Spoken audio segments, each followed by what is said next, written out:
శుభదినం అందరికీ. మణికొండ పంచవటి కాలనీ కుటుంబ సభ్యులందరికీ దోపిక కూర్చున్నందుకు, ఈ సమావేశం విజయవంతం చేసినందుకు ప్రతి ఒక్కరికి పేరు పేరున, అలాగే వేదిక మీద ఉన్న పెద్దలకు, మా ఆడపడుచులకు, వేదిక మీద ఉన్న మా తెలుగు జాతి మమతకు, తెలుగు మీ అభిమాన చూపిస్తున్న అభిమాన సోదరులకు, సోదరుమణులకు అందరికీ అభివందనం, శుభాభివందనం. మరి ఈ సమావేశం బావగారు, మన ఆంధ్రప్రదేశ్ ముఖ్యమంత్రి వర్యులు నారా చంద్రబాబు నాయుడు గారికి జన్మదిన శుభాకాంక్షలు మీ అందరి తరఫున. అందరూ మాట్లాడేశారు, ఏమి చెప్పడానికి, ఏదో రెండు ముక్కలు మాట్లాడదామని. ఇక్కడ విషయం ఉందని, తెలుగు జాతి గురించి మాట్లాడాలి ముందు. ఇక్కడ ఏదన్నా తెలుగు దేశం అంటే తెలుగు జాతి, తెలుగు ఎక్కడ ఉంటే తెలుగు దేశం అక్కడ ఉంటుంది.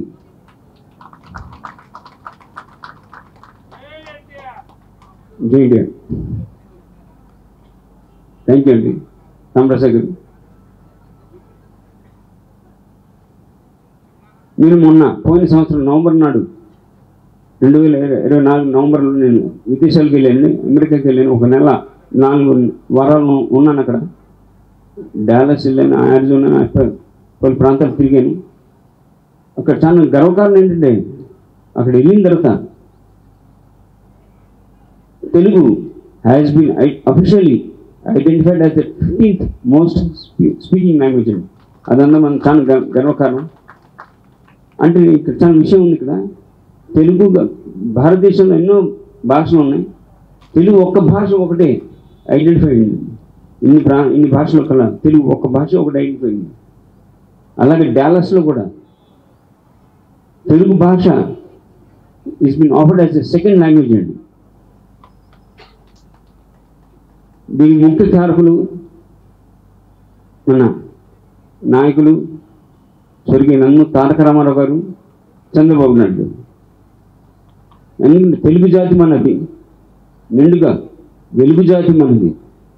ప్రాంతాలు వేరేనా, భాషలు యాసలు ఎన్నున్నా మన తెలుగు జాతి అందరూ ఒకటేనన్నా, కుల మత ప్రాంతాలు అతీతంగా మనం ఎక్కడున్నా సరే, విదేశాల్లో ఉన్నా సరే, ఎక్కడున్నా సరే, మన తెలుగుడికి గుర్తింపు తెచ్చిన ప్రథమ నాయకుడు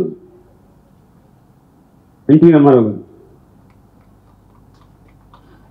నేను ఒక తెలుగుడిని, తెలుగు బిడ్డను, తెలుగు దేశమే నా పార్టీ, రాజకీయ పార్టీ పెట్టి చేతి చేయకూడదు తెలుగోడా, గతమెంత గణగీతి కనవాడా అని మన తెలుగు జాతి ఔన్నత్యాన్ని ప్రపంచ నలుమూల వ్యాపకం చేసిన నాయకుడు ఎన్టీఆర్. అలాగే తెలుగు జాతికి, తెలుగు గుర్తింపు రాష్ట్రం ఉందని, ఒక రాష్ట్రం ఉందని, తెలుగుడు ఒక వ్యక్తిని గుర్తింపు తెచ్చిన నాయకుడు ఎన్టీ రామారావు. ఆయన అడుగుజాడలు నడుస్తూ ఇప్పుడు నారా చంద్రబాబు నాయుడు గారు, వారు తెలుగుదేశం అధ్యక్షులు, పార్టీ ముందు రథసారథులు వహిస్తున్నారు. ఇప్పుడు అదే బాటలు, అదే రీతిలో, ఎన్టీ రామారావు బాటలు అదే రీతిలో ఇంకొక ముందు అడిగేసి ఐటీ రంగాన్ని ప్రాధాన్యత ఇచ్చి యువకులకు ఎంతో భవిష్యత్తు కల్పించాడు ఆయన. కాబట్టి విదేశాల్లో ఎక్కడున్నా సరే మన తెలుగు వాళ్ళు ఉన్నారు. అది ముఖ్య కారణం నారా చంద్రబాబు నాయుడు గారు. మరి వాళ్ళు మనకి స్మరించుకోవడం, మనందరం ఇక్కడ అందరం వాళ్ళ పుట్టిన జరుపుకోవడం చాలా మీరందరి మధ్యన చాలా ఆనందంగా ఉంది, అదృష్టం భావిస్తున్నాను. నాకు అవకాశం ఇచ్చిన మన చౌదరి గారికి, లీడ్ చేస్తున్న వారికి, ప్రతి ఒక్కరికి నేను సాయం చేస్తున్న రామప్రసాద్ గారు, నన్ను ప్రతి ఒక్కరికి పేరు అందరికీ నమస్కారం తెలియజేస్తూ, జై తెలుగుదేశం, జై చంద్రబాబు నాయుడు గారు, మరణం లేని జనం ఎన్టీఆర్, జై ఎన్టీఆర్. అవుటర్ రింగ్ రోడ్లు చేసిన, ఇంటర్నేషనల్ ఎయిర్పోర్ట్ చేసిన, ఈ school of business, India school of business అంటే అది పెట్టినా ఏది పెట్టినా కూడా ఆయన కష్టపడి ఇక్కడ సిమెంట్ రోడ్లు, సీసీ రోడ్లు వేశారు. ఇక్కడ ఈ సీసీ రోడ్ల మీద ఇప్పుడు వచ్చిన ముఖ్యమంత్రులందరూ కూడా రయ్యమంటూ కూడా వెళ్ళిపోతున్నారు. అందరూ కూడా బాగా చేస్తారు. ఎవరు కూడా ఫలానా వాళ్ళు చేయలేదు అనేది నేను అన్ను. ఇది రాజకీయ విమర్శలకు సంబంధించేది కాదు. గతంలో ఉన్న ముఖ్యమంత్రులు కానీ ఇప్పుడున్న ముఖ్యమంత్రులు కానీ దేశ విదేశాలకు చంద్రబాబు నాయుడు గారు ఎలా చేస్తారో విదేశాలకు కూడా వెళ్ళి అక్కడున్న పారిశ్రామికవేత్తలందరినీ కూడా కలుసుకొని మా హైదరాబాద్ రండి, మీకేం ఫెసిలిటీస్ కావాలంటే మేము ఇస్తాం, మీరు వచ్చి అభివృద్ధి చేయండి అని అంటే, ఇప్పుడు ఇవాళ మన రేవంత్ రెడ్డి గారు కూడా అదే పని మీద ఉన్నారు, వెళ్ళారు జపాన్ నుంచి. అక్కడ వాళ్ళు కూడా ఎంతో అద్భుతంగా రియాక్ట్ అయ్యి వాళ్ళు కూడా వచ్చేస్తున్నారు. అలా చంద్రబాబు నాయుడు గారు కూడా ఆరోగ్య ఐశ్వర్యాలతో ఆయన కొనుక్కోగలని, ఇంకా మనందరికీ కూడా ముఖ్యమంత్రిగా ఉండటానికి, మన రాష్ట్రాన్ని అభివృద్ధి చేసుకోవడానికి అన్ని రకాలుగా సహకరిస్తారు. కాబట్టి ఆయన్ని రాబోయే 2-3 టర్మ్స్ కూడా కంటిన్యూస్గా మళ్ళీ ఇంకో పార్టీ మార్చడం కాకుండా చంద్రబాబు నాయుడు గారినే ముఖ్యమంత్రి చేయాలని, ఆయన నాయకత్వంలో ఇంకా అభివృద్ధి చెందాలని మనస్ఫూర్తిగా కోరుకుంటూ, మన చౌదరి గారు మేమందరూ కూడా టీవీ ఇండస్ట్రీలో మన స్టూడియోస్ అని కట్టారు అద్భుతంగా. స్టూడియో అనగానే ఏదో 10 ఎకరాల్లో 20 రకాలు కడతారు. ఆయన 500 గజాల్లోనో 1000 గజాల్లోనో 5 అంతస్తులో కట్టి టీవీ షూటింగ్లకి అన్నిటికీ కూడా చేసి వాళ్ళు టీవీకి ఇన్ని రకాలుగా అవకాశం ఉందంటే మన స్టూడియోకి రాకుండా ఎవరు ఏ సీరియల్ చేయలేదండి. ఏదో ఒక ఆఫీస్ కావాలన్నా ఇక్కడికే వస్తారు, ఒక హాస్పిటల్ కావాలన్నా ఇక్కడికే వస్తారు, ఒక రిచ్ హౌస్ కావాలన్నా ఇక్కడికే వస్తారు. అలాంటి వ్యక్తి ఈ రోజున ఈ కార్యక్రమాన్ని తన భుజస్కంధాలు పెట్టేసుకొని ఇంత బాగా చేసేందుకు మనందరి తరఫున కూడా ఆయన మనస్ఫూర్తిగా అభినందించాలని కోరుకుంటూ సెలవు తీసుకోవాలండి. ఎందుకంటే చాలా కార్యక్రమాల్లో పాల్గొనాలి. Thank you sir. జస్ట్ ఒక 2 minutes మాత్రమే మీ టైం మాకు కావాలి. ఏమి లాంచ్ చేయండమ్మా. తెలుగునాట ఆచంద్ర తారార్కం నిలిచిపోయేవారు ఇద్దరు. ఒకరు రామన్న, ఇంకొకరు మన చంద్రన్న. స్వర్గీయ నట సార్వభౌమ నందమూరి తారక రామారావు 3 అక్షరాల పాశుపతాస్త్రం ఎన్టీఆర్ నాటిన తెలుగుదేశం అనే సంచలన బీజం నేడు వటవృక్షమై ఉవ్వెత్తున ఎగసిన అభివృద్ధి కెరటమై తెలుగు ప్రజలకు అభివృద్ధి ఫలాలను అందిస్తోంది అంటే దాని వెనకున్న నిత్య కృషివలుడు, గొప్ప దార్శనికుడు, ప్రపంచ డ్రీమ్ క్యాబినెట్ లో చోటు సంపాదించుకున్న జాతిరత్నం, ప్రపంచ మన్ననలను పొందుతున్న మన శ్రీ నారా చంద్రబాబు నాయుడు గారు రాజకీయ స్వర్ణోత్సవానికి చేరువై ఇంకా నవయువకుడిగా పరిగెడుతూ పాలనను పరుగులు పెట్టిస్తోన్న ఈ మేరునగ ధీరుడి జీవితం మనందరికీ ఆదర్శప్రాయం. చిత్తూరు జిల్లాలోని నారావారిపల్లె గ్రామంలో 1950 ఏప్రిల్ 20న పుణ్య దంపతులు నారా ఖర్జూర నాయుడు, అమ్మళ్ళమ్మ పెద్ద కుమారుడిగా జన్మించిన మన చంద్రన్న విద్యా వికాసమంతా కూడా కలియుగ దైవం శ్రీ వెంకటేశ్వర స్వామి వారి పాదాల చెంతనే జరిగింది. వస్తున్నా మీకోసమంటూ ప్రజల చెంతకు సుదీర్ఘకాలం సాగేలా చేసింది.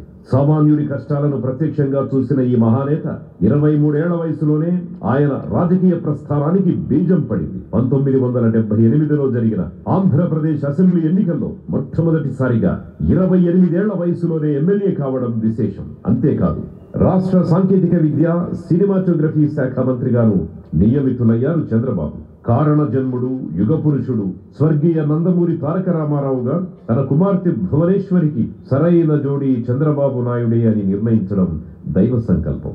నారావారి జీవితంలోకి నందమూరి తనయ భువనేశ్వరి గారి ప్రవేశం ఒక కొత్త చరిత్రకు తెరతీసింది. పేదవాడికి కూడు గూడు గుడ్డ అనే నినాదంతో తెలుగువారి ఆత్మ గౌరవం కోసం తెలుగుదేశం పార్టీని మహానటుడు స్వర్గీయ నందమూరి తారక రామారావు గారు స్థాపించిన 9 నెలలకే అధికారంలోకి తీసుకొచ్చి ఢిల్లీ పీఠం కదిలేలా తనదైన ముద్ర వేశారు. 1985 సంక్షోభంలో కూడా పార్టీకి అండగా నిలిచి క్రియాశీలకంగా మారారు. 1989 ఎన్నికల్లో కుప్పం నియోజకవర్గం నుంచి గెలిచి నాటి నుంచి నేటి వరకు అప్రతిహతంగా ఆ నియోజకవర్గానికి ప్రాతినిధ్యం వహిస్తున్నారు. నందమూరి వారి జెండా, నారావారి అజెండా కలిసి తెలుగుదేశం పార్టీ నేటికి ప్రగతి పరిమళాలు వెదజల్లుతోంది. తెలుగోడి ఖ్యాతిని ఎన్టీఆర్ ఢిల్లీకి చాటితే మన చంద్రన్న ఎల్లలు దాటించి ప్రపంచ పటంపై చెరగని ముద్ర వేయించారు. 1996 నుంచి 2004 వరకు ఉమ్మడి ఆంధ్రప్రదేశ్ అభివృద్ధికి ఆయన వేసిన బాటలు నభూతో నభవిష్యతి. తెలుగుదేశం పార్టీ నా కోసం నీ కోసం కాదు సమాజం కోసం అని నిరూపించారు. 2003 అలిపిరిలో జరిగిన మందుపాత్ర దాడి నుంచి ఆయన సురక్షితంగా బయటపడడం ఆ కలియుగ దైవం శ్రీ వెంకటేశ్వరుడి సంకల్పమే. 1996 నుంచి 2004 వరకు ఉమ్మడి ఆంధ్రప్రదేశ్ అభివృద్ధి పథంలో పయనించింది అంటే అందుకు మన చంద్రన్న కృషే కారణం. అమలాపురం నేత జిఎన్సి బాలయోగిని లోక్సభ స్పీకర్ని చేయడం, క్లిష్టమైన సమయాల్లో ప్రధాని, రాష్ట్రపతి, ఉపరాష్ట్రపతి వంటి రాజ్యాంగ పదవులకు సైతం ఎంపిక చేయడంలో కీలక పాత్ర పోషించడం, అమెరికా అధ్యక్షుడు బిల్ క్లింటన్ వంటి వారిని మెప్పించి హైదరాబాదుకు రప్పించడం మన చంద్రన్న ఘనత. నదుల అనుసంధానం, విద్యుత్ సంస్కరణలు, జన్మభూమి, ఆధునిక వ్యవసాయం, విద్యా వ్యవస్థలో సమూల మార్పులు, యువతను టెక్నాలజీ వైపు మళ్లించడం లాంటి ఎన్నెన్నో భారతదేశం మొత్తం మన వైపు తిరిగి చూసేలా చేశారు. ఉమ్మడి ఆంధ్రప్రదేశ్ లో గాని, విడిపోయాక తెలంగాణలో గాని అధికారంలో ఉన్న పార్టీలు నాడు చంద్రన్న చేసిన సంస్కరణలనే అమలు పరచడం ఒక విశేషం. నవ్యాంధ్రకు తొలి ముఖ్యమంత్రిగా అమరావతి రాజధాని అంకురార్పణకు శ్రీకారం చుట్టారు. 2019లో పార్టీ ఓటమి పాలైన 38 ఏళ్ల అనుభవంలో అవమానాలను దిగమింగిన సమర్థ నాయకుడు చంద్రబాబేనని ప్రజలు భావించేలా చేశారు. కుటిల రాజకీయాలకు 52 రోజులు జైలు జీవితాన్ని అనుభవించాల్సి వచ్చిన ప్రజల కోసం అన్ని భరించారు. ఒక పక్క తనయుడు లోకేష్ చేపట్టిన యువగళం పాదయాత్ర, తన జీవిత సహధర్మచారిని భువనమ్మ నిజం గెలవాలి యాత్ర తెలుగుదేశం పార్టీలో ఓ నవశకానికి నాంది పలికాయి. నవ్యాంధ్రలో రాక్షస పాలన నుంచి ప్రజలకు విముక్తి కలిగించాడు. ఓ పక్క పార్టీ మేనిఫెస్టో అమలు, మరో పక్క పేదవాడిని ధనవంతుడిని చేయాలన్న P4 విజన్ 2047, పవర్ స్టార్ స్నేహహస్తం, తనయుడు లోకేష్ వెన్నుదన్ను, భావితరాలకు అందమైన అమరావతి దిశగా అడుగులు మన చంద్రన్న ఉక్కు సంకల్పంతో ముందడుగు వేస్తున్నారు అనడానికి ఇంతకంటే నిదర్శనం ఇంకేం కావాలి? ఆయన రాజకీయ స్వర్ణోత్సవం, నవ్యాంధ్ర కలల సాకారం కనుచూపు దూరంలోనే ఉన్నాయి. జై ఎన్టీఆర్, జై Chandranna. Please subscribe to Leo News for more videos.